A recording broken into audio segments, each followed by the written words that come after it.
ظاهرين على الحق. They are clearly upon the truth. لعدوهم قاهرين. A thorn in the side of their enemies. لا يضرهم من خذلهم ولا من خالفهم. They're undeterred by those who have betrayed them and those who have waged war upon them. And they will be that way until the command of Allah comes. وهم كذلك, and they'll remain that way. SubhanAllah, a few days ago I was thinking about this. This is the first time I thought about this hadith this way. And perhaps it can be of some benefit if I can be coherent about what my thoughts are here. It's like, what if I could have those qualities? If they have those qualities, if that's what's making them so special while they're holding the fort down there, how do we manifest those qualities? ظاهرين على الحق. Unambiguous right now in the truth. This is not a time, Sheikh, this is not a time to be coward. This is not a time to be cowards. This is not a time for us to mince words. This is not a time for us to, oh yeah, we just want peace. And no, this is a time to insist that enough is enough and to not mince words at all about our dedication to the freedom of our people. And I say our people because any Muslim, anyone who cares about Palestine is a Palestinian right now. This is not something by nationality. You're just as Palestinian as I am when your heart is connected to it this way. So this is not a time for us to mince words or to be ambiguous about where we're coming from in regards to this whole thing. لِعَدُوِّهِمْ قَاهِرِينَ. Our enemies want us to get tired. That's not just true for those that are bombing our brothers and sisters. That's true for those that are trying to suppress our voices for them. They really want us to stop. لِعَدُوِّهِمْ قَاهِرِينَ. And I want to disturb them as much as possible and let them know that we're not going to stop. Like I know that, subhanAllah, there was a quote that came from the White House, Biden said that, they'll fall in line about the Muslims. Like eventually they'll forget, because that's usually what happens. They get really emotional. Time will come. The elections will come. I mean, it's me against Donald Trump. Choice is pretty clear. They'll fall in line. It's like, we're going to stay the course, inshallah. This time has to be different. This has to be different than every other thing that's happened to us in our lives. I actually do believe that. This is a change in history. This is a moment in history for all of us. This is a moment that's going to be significant on your record when you meet Allah subhanahu wa ta'ala. What did you do when this happened? This is a moment for us because our enemy seeks a complete erasure of our people.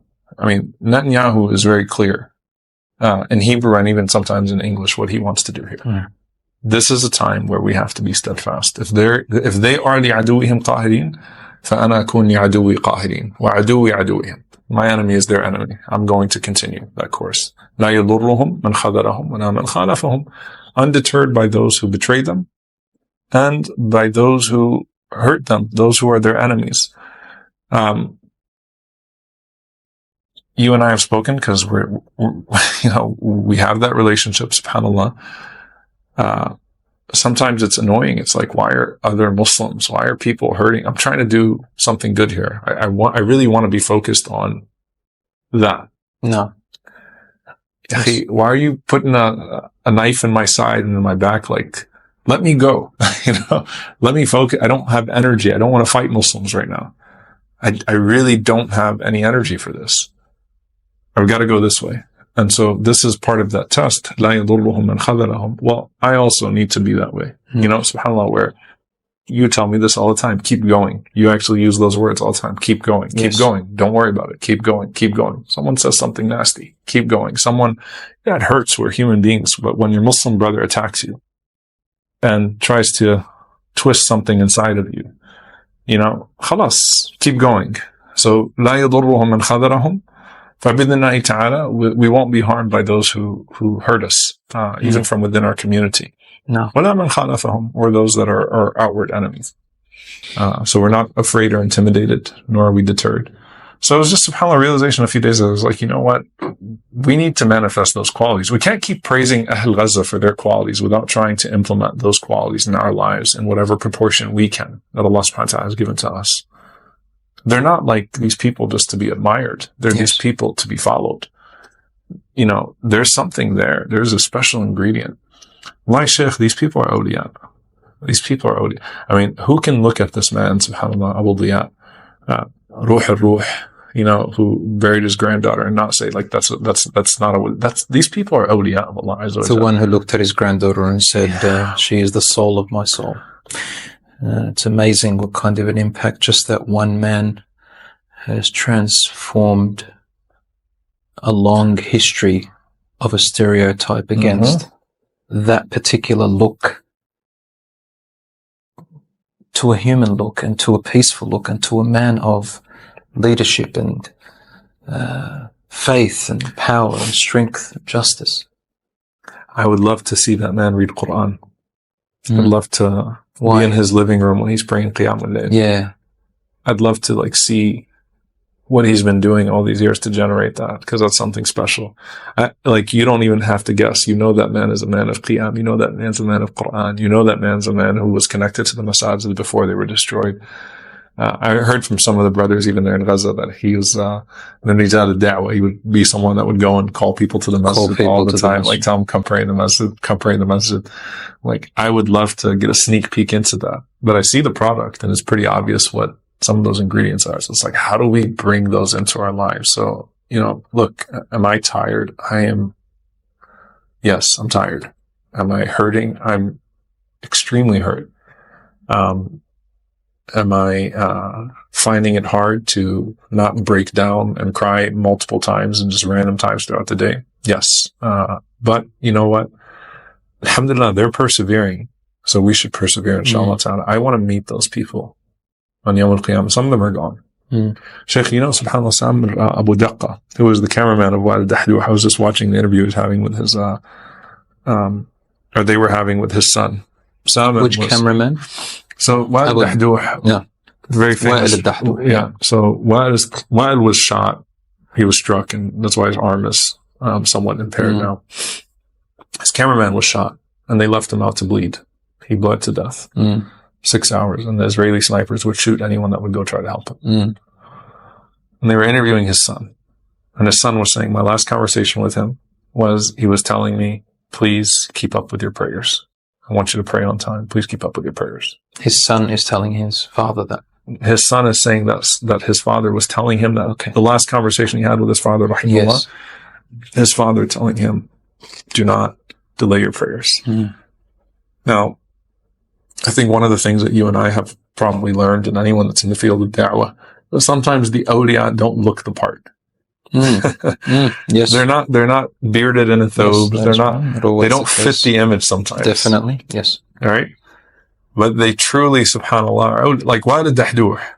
If you were to see him before this all went down, maybe you wouldn't think he's that great of a Muslim, right? By appearance, right? It looks like a very average, typical like Palestinian Ummah, right? Like very typical. What's the ingredient?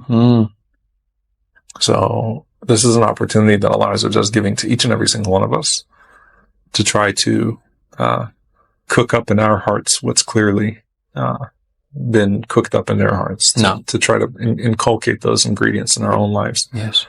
And inshallah ta'ala to be something special like the special people that we're seeing right Sheikh now. Omar, why do you think they feel victorious despite what we see in them? To us, we see them failing, but to them, they see victory. Imma al-nasr wa shahada.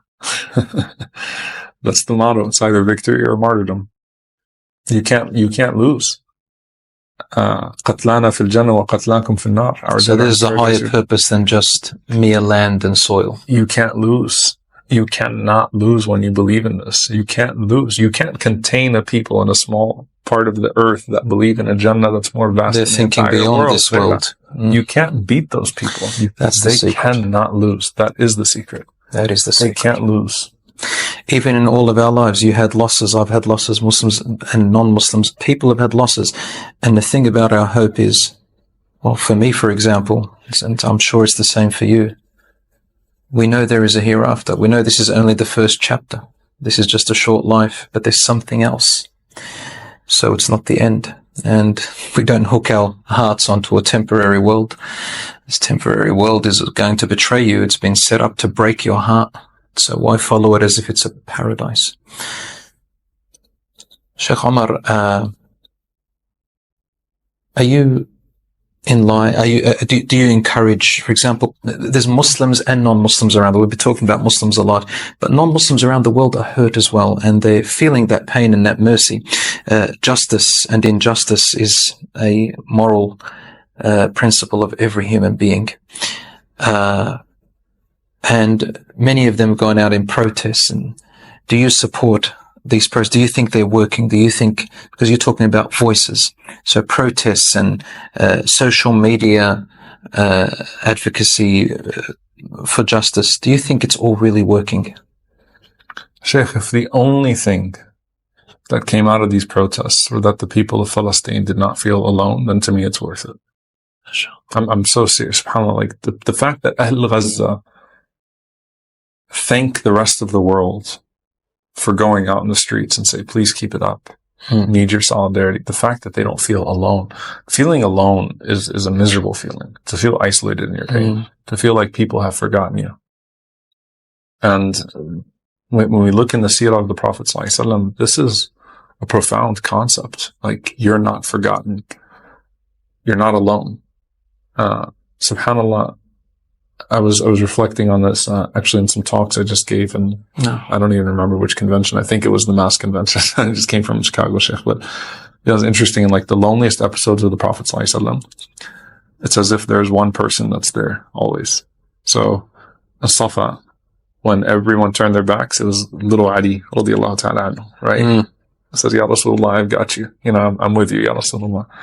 Sallallahu alayhi wa sallam. Ali radiallahu anhu was there. In Ta'if, as alone as he was, Allah put Zayd radiallahu anhu. Zayd ibn Haritha was there. When they dumped the guts on his back, sallallahu alayhi wa sallam, Fatima radiallahu anha, even though it's painful, she was there. Right? There's always just like one person there. It's like, I want to be that one person that's there for the people of Gaza. If it's even one person, subhanAllah. But just for, even if they know through us that they're not forgotten, that we're going to do everything we can, even if they feel the solidarity. To me, that's worth it. But it is worth, strategically, any political analyst would say that this has been a strategic nightmare for Israel. It's been a PR nightmare for them. And the public opinion is shifting rapidly around the world, especially with young people who are less hostage to legacy media outlets and traditional forms of media that are much more suppressive in regards to the Palestinian narrative. So our strength is in our numbers. It is taking to the streets. It is in the boycotts. It is in these multiple forms of little advocacy. We don't have the super lobby, the super PAC, but we do have the super numbers. Yes. And so the little efforts accumulated are clearly leading to a massive shift in the global sense, inshallah ta'ala, for the Palestinian people. And bid'nillahi ta'ala are a step closer to complete liberation. Why do you think everyone's standing up, ya Sheikh Omar? It's not just Muslims, non-Muslims, everybody. We haven't seen this on such a large scale. I mean, why do you think they're all standing up? What are they trying to, what's moving them? So, like you said, there's fitra, al-rahma wal-adl, mercy and justice. Mercy and justice in the hearts of everybody. There's our fitra. And so they can see. You can't compete with 20,000 dead people. You can't, you can say all the lies in the world. You can't keep pulling the cover over people's eyes and hiding all of these atrocities. People are not stupid. People see it. And you keep discrediting yourself with the lies, and the IDF is probably the most discredited body in the world at this point. In fact, the entire Israeli government, right? I mean, it's a discredited body. I mean, they've lied so many times now and been caught in their lies. Even to where like New York Times and Washington Post are like doing investigations. Like, these are outlets that used to just parrot IDF propaganda without any type of critical insight. Now they are actually doing investigations on the claims, lie. But you know what's definitely true are these dead people. You're starving a population of over 2 million people. White phosphorus bombs, hellfire missiles, dumb bombs, they call them, indiscriminate bombing on civilian populations. You know, when I really knew the narrative had turned, I'll tell you exactly where it was. Wolf Blitzer, who is a Zionist, you know, journalist at CNN. I don't know if he claims to be a Zionist, but I'll just say, I mean, his coverage has always been extremely sympathetic to the Israeli narrative. And he's interviewing an Israeli commander, and they had dropped a missile on a refugee camp. I forget which one. It's what, 2 a.m. here, Yes. where we are right now, subhanAllah. So I forget which refugee camp it was, but they dropped a missile on a refugee camp, killed over 400 people. And, you know, the IDF commander says, thinking that, no, you know, he's not going to be challenged. He says, yeah, well, there may have been a Hamas commander there. Mm. So Wolf Blitzer responds, even he gets shocked. And he goes, so you're saying you dropped a bomb on 400 civilians because there might have been a Hamas commander? You're not even sure? Like, this is getting so ridiculous that even the traditional outlets of ridiculousness are starting to question how ridiculous it is coming from them. The narrative is shifting. It's working. We're putting pressure, alhamdulillah. We can't let our governments just continue to operate business as usual. Wherever you are, you have to do your part. You have to obstruct. No one can go back to business as usual while genocide is unfolding. You'll be asked about this. You know, what did you do? This was happening in front of your own 2 eyes. If you just pretend like nothing was happening, just go to work and live your life. We have to obstruct until it stops, inshallah ta'ala. So our strength is in our numbers, bidhnillahi ta'ala, and hopefully in our resilience to keep it going, inshallah.